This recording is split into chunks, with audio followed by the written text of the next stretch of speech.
Hello students, you are welcome to the video lecture series of Database Management System.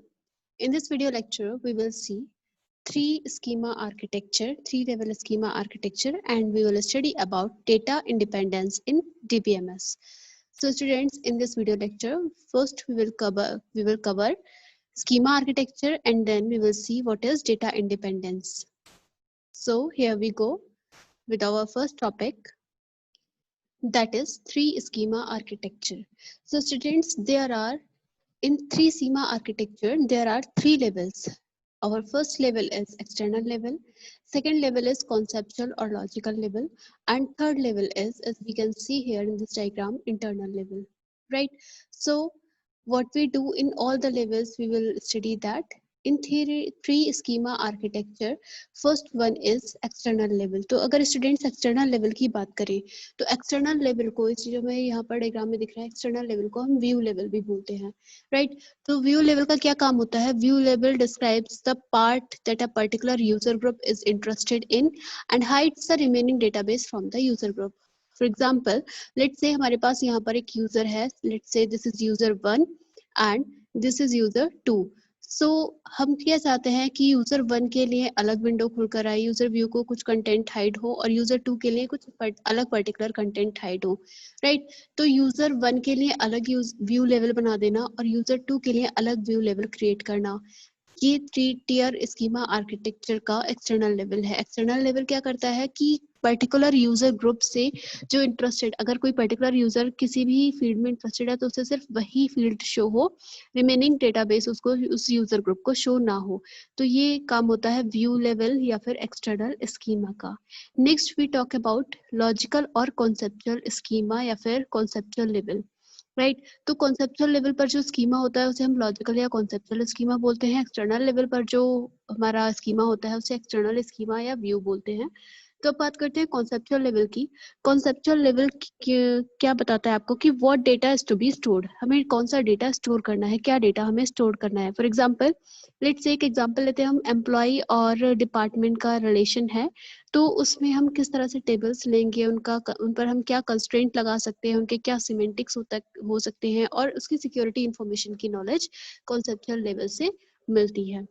Next क्या describe करता है? It describes the design of database, basic चीज की database का design क्या रहने वाला है या हम क्या डेटा उसमें स्टोर कर रहे हैं ये बताता है. Next, it describes structure of the whole database, पूरे डेटाबेस के स्ट्रक्चर को डिफाइन करता है.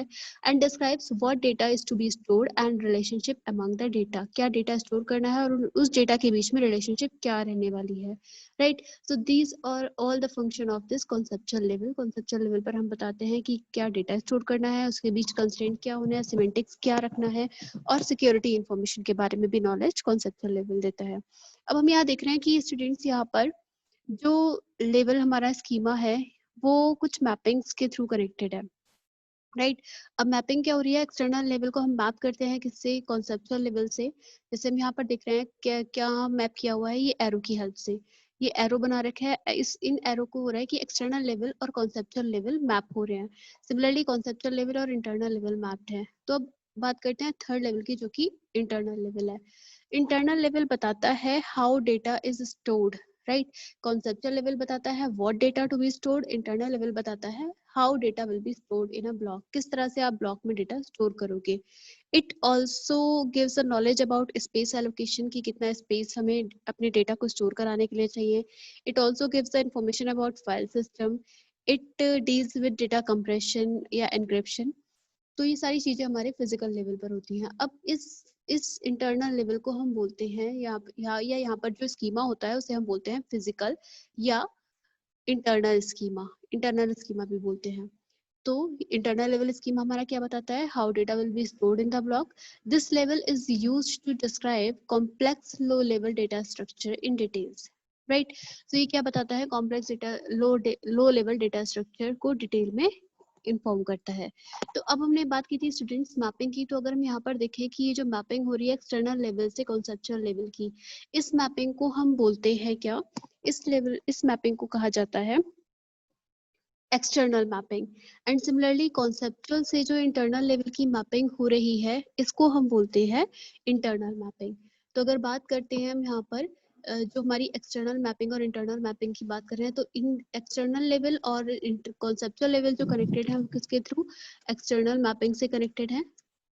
और सिमिलरली ये जो आपके कॉन्सेप्चुअल और इंटरनल लेवल कनेक्टेड है, ये आपका इंटरनल मैपिंग से कनेक्टेड है। इसको हम बोलते हैं इंटरनल मैपिंग, राइट। तो अब students, why mapping is needed, हमें इन तीनों स्कीमा आर्किटेक्चर, तीन लेवल्स जो हैं, external level, view level, conceptual या लॉजिकल लेवल, या इंटरनल और फिजिकल लेवल, तो इनको हमें क्यों मैपिंग की रिक्वायरमेंट पड़ी, हमें क्या नीड है कि हम मैपिंग करते हैं। तो स्टूडेंट, हम मैपिंग की नीड देखेंगे कि इस आर्किटेक्चर को, ये जो हम कनेक्ट कर रहे हैं, ये कनेक्शन की क्या रिक्वायरमेंट है। So we are talking about कि हमारी नीड क्या है मैपिंग करने के लिए, जो हमने मैपिंग की, इंटरनल मैपिंग और एक्सटर्नल मैपिंग, उसकी नीड क्या है। So first need is schema. First need हमारी है यहाँ पर, अगर हम फर्स्ट नीड की बात करें, तो फर्स्ट नीड है स्कीमा मैचिंग के लिए हम मैपिंग करते हैं, राइट। स्कीमा हमारी matching. And next second requirement is visualization. For visualization we use mapping.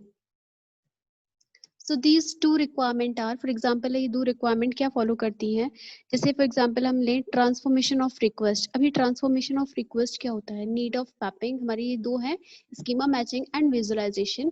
इसके अलावा हम बात करते हैं कि हमें क्यों ये मैपिंग की रिक्वायरमेंट क्या है, हम स्कीमा आर्किटेक्चर को मैप क्यों कर रहे हैं, हर एक तीनों लेवल्स को हमने मैप किया हुआ है, तो उसकी रिक्वायरमेंट एक तो स्कीमा मैचिंग के लिए है और दूसरी चीज विजुअलाइजेशन के लिए है। फॉर एग्जाम्पल हम यहाँ पर आपको एक छोटे से एग्जाम्पल से समझाना चाहेंगे। लेट्स से कि हमारे पास एक यूजर है, right. Let's say this is a user. अब इसको क्या फाइंड आउट करना है, ये फाइंड आउट करना चाहता है, लेट्स से कि इसको क्या फाइंड आउट करना है, इसको फाइंड करना है ऑल एम्प्लॉय का डिपार्टमेंट, या हम कह सकते हैं कि ही वांट्स टू फाइंड, इसको क्या फाइंड आउट करना है, फाइंड एम्प्लॉय सैलरी, राइट। इसको फाइंड आउट करना है एम्प्लॉय की सैलरी। तो इसे क्वेरी से कोई मतलब नहीं है, इसकी ये रिक्वायरमेंट नहीं है कि क्वेरी कैसे फॉलो होंगी, इसको सिर्फ अपने लिए एम्प्लॉयज की, अपने डिपार्टमेंट की, अपने ऑर्गेनाइजेशन के एम्प्लॉय का सैलरी का पता लगाना है। तो ये यूजर क्या करेगा, ये यूजर सबसे पहले, क्योंकि यूजर के लिए जो शो होता है वो कौन सा लेवल होता है, यूजर के लिए शो होता है आपके लिए एक्सटर्नल लेवल, यानी कि व्यू लेवल। यूजर को व्यू लेवल शो होता है, तो हम बात करते हैं कि यूजर क्या करेगा, इस एक्सटर्नल लेवल से डील करेगा। अगर हम एक्सटर्नल लेवल की बात करें, तो यहाँ पर यूजर के लिए लेट्स से कि एक्सटर्नल लेवल पर यूजर ने अपनी रिक्वेस्ट भेजी, एक्सटर्नल लेवल पर यूजर को अपने एम्प्लॉय की सैलरी चाहिए, राइट।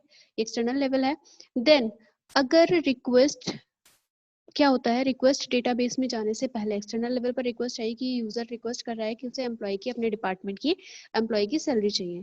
नेक्स्ट अब क्या होगा कि ये रिक्वेस्ट जो आई एक्सटर्नल लेवल पर, ये जाएगी डेटाबेस के पास, राइट। तो ये रिक्वेस्ट हमारी, लेट्स से कि यहाँ से ये रिक्वेस्ट कहाँ जाएगी, ये रिक्वेस्ट जाएगी हमारे यहाँ पर, लेट्स से हमारा डेटाबेस है, डेटाबेस तक रिक्वेस्ट जाने के लिए जहाँ पर आपका डेटाबेस स्टोर्ड है। तो यहाँ से रिक्वेस्ट कहाँ मैप हो जाएगी, हम बात करें अगर, तो हम कह सकते हैं कि request is mapped, request is mapped by DBMS, DBMS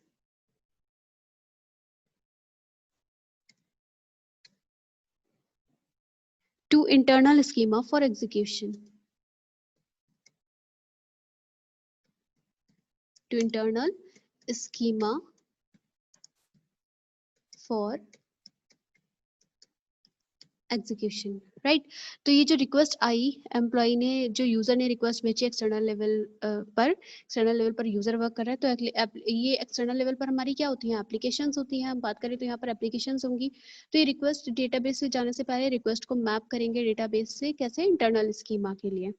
अब डेटाबेस से जो रिक्वेस्ट, यहाँ पे डेटाबेस अब इसको रिप्लाई करेगा, क्योंकि क्वेरीज के थ्रू हम डेटा फैच करेंगे, तो क्वेरीज के थ्रू डेटा कहाँ जाएगा, एक्सटर्नल लेवल पर, और एक्सटर्नल लेवल से यूजर को उसकी लैंग्वेज में डेटा शो होगा। तो यहाँ से डेटा यूजर के पास जाएगा, यानी कि यूजर ने जो रिक्वेस्ट की थी किसके लिए, एम्प्लॉय सैलरी फाइंड आउट करने के लिए। तो हम कह सकते हैं कि इस लेवल पर क्या होगा, ये जो डेटा आपको जा रहा है, यहाँ पर आपका data extracted from internal DBMS level is retransformed to match and user level view. तो ये क्या होगा, यहाँ से जो डेटा जा रहा है इसको हम बोल सकते हैं कि ये कौन सा डेटा होगा, data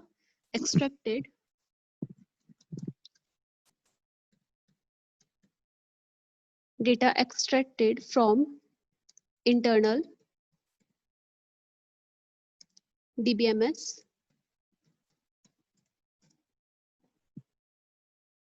level is retransformed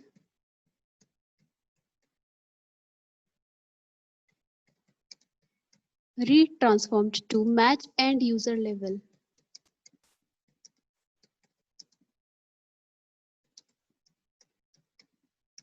right तो इस तरह से हमारी रिक्वेस्ट जो होती है यूजर की वो सेटिस्फाई होती है डेटा मैप से। तो इसलिए हमें इस नीड को, अगर इसे हम बोलते हैं इस पूरे के ऊपर बात करें तो ट्रांसफॉर्मेशन ऑफ रिक्वेस्ट की रिक्वेस्ट किस तरह से ट्रांसफॉर्म होती है और यूजर को किस तरह से व्यू शो होता है। तो अगर हम बात करें तो नीड ऑफ मैपिंग, इसलिए हम जो स्कीमा में तीनों लेवल्स को मैप करते हैं, दिस इज द रीजन कि हमें क्यों मैपिंग की रिक्वायरमेंट होती है। राइट, आई थिंक ये टॉपिक आपको क्लियर होगा students. Now we will see data independence. What is data independence? Schema architecture में डेटा इंडिपेंडेंस का क्या मतलब है और इसकी क्या यूज है कि हम डेटा इंडिपेंडेंस को क्या बोल सकते हैं। So it can be explained using 3 schema architecture. जो हम डेटा इंडिपेंडेंस को एक्सप्लेन कर सकते हैं वो 3 स्कीमा आर्किटेक्चर का यूज करके ही हम डेटा इंडिपेंडेंस को रिप्रेजेंट या एक्सप्लेन कर सकते हैं। डेटा इंडिपेंडेंस क्या होता है, लेट्स से हमने कहा कि हमारे पास 3 लेवल्स थे, external level, conceptual level and internal level. अब हम बोल रहे हैं कि डेटा इंडिपेंडेंस ये होता है कि आप क्या कर रहे हैं, डेटा जो आपके लेवल्स हैं उन लेवल में अगर आप किसी भी पर्टिकुलर लेवल पर चेंज कर रहे हैं तो वो चेंजेस आपके दूसरे लेवल पर रिफ्लेक्ट नहीं हो रहे। राइट, यानी कि आप किसी भी एक लेवल पर चेंजेस कर सकते हैं विदाउट अफेक्टिंग द या without altering the schema at next higher level. So it is the ability to modify the schema at one level of database system without altering the schema at the next higher level. Right, तो data independence क्या होता है, आप किसी भी data के level को या किसी भी पर्टिकुलर लेवल पर आप स्कीमा चेंज कर सकते हैं विदाउट अफेक्टिंग या without altering the schema at next higher level. Right, तो डेटा इंडिपेंडेंस की स्टूडेंट्स बात करें तो 2 तरह से होता है, first is logical data independence and second is physical data independence. तो लॉजिकल डेटा इंडिपेंडेंस क्या होता है, it is the ability to change the conceptual schema without having to change the external or view schema. It means आप क्या कर रहे हैं कि आपने एक्सटर्नल लेवल को चेंज, आप क्या कर रहे हैं कि डेटा कॉन्सेप्चुअल लेवल पे जो चेंज कर रहे हैं वो एक्सटर्नल लेवल को इफेक्ट नहीं कर रहा, तो वो उस तरह का डेटा इंडिपेंडेंस कहलाएगी लॉजिकल डेटा इंडिपेंडेंस। राइट, हमने सबसे ऊपर देखा था हमारे पास 3 लेवल्स थे। सबसे पहला हमारा लेवल था एक्सटर्नल, पहला लेवल था हमारा डेटा का एक्सटर्नल या व्यू लेवल। सेकंड हमारा लेवल था conceptual level and third level था इंटरनल लेवल। राइट, तो अगर हम इन तीनों से डेटा रिलेशन की बात करें या डेटा इंडिपेंडेंस की बात करें तो डेटा इंडिपेंडेंस क्या होता है, डेटा इंडिपेंडेंस होता है कि आप लॉजिकल डेटा इंडिपेंडेंस की बात कर रहे हैं, हम यहाँ पर लॉजिकल डेटा इंडिपेंडेंस में आप इस कॉन्सेप्चुअल लेवल को चेंज कर रहे हैं और कॉन्सेप्चुअल लेवल पर जो चेंजेस किए गए हैं वो इस एक्सटर्नल को इफेक्ट नहीं कर रहे हैं, तो इस तरह का डेटा इंडिपेंडेंस कहलाएगा logical data independence. Similarly physical data independence की बात करें तो क्या होता है कि आप इंटरनल स्कीमा चेंज कर रहे हैं without having to change the conceptual schema. आप इसमें चेंजेस कर रहे हैं बट कॉन्सेप्चुअल में चेंज में कोई इफेक्ट नहीं आ रहा है, क्योंकि इंटरनल का हायर लेवल क्या है, conceptual level.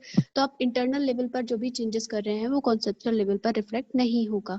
So physical data independence is the ability to change the internal schema without having to change the conceptual schema. Right, इसका एग्जांपल हो सकता है आपका storage size is example of physical data independence. So हम यहाँ पर देखेंगे कि what is logical data independence and physical data independence. So our Logical data independence. It enables to change the conceptual schema without having to change the external or view schema. It occurs at the user interface. जो logical schema होता है वो user interface पर होता है. Physical data independence होता है. It is the ability to change the internal schema without having to change the conceptual schema. Example हो सकता है इसका storage size. It occurs at the logical interface level. ये लॉजिकल इंटरफेस लेवल पर होता है और जबकि logical data independence user interface level पर होता है.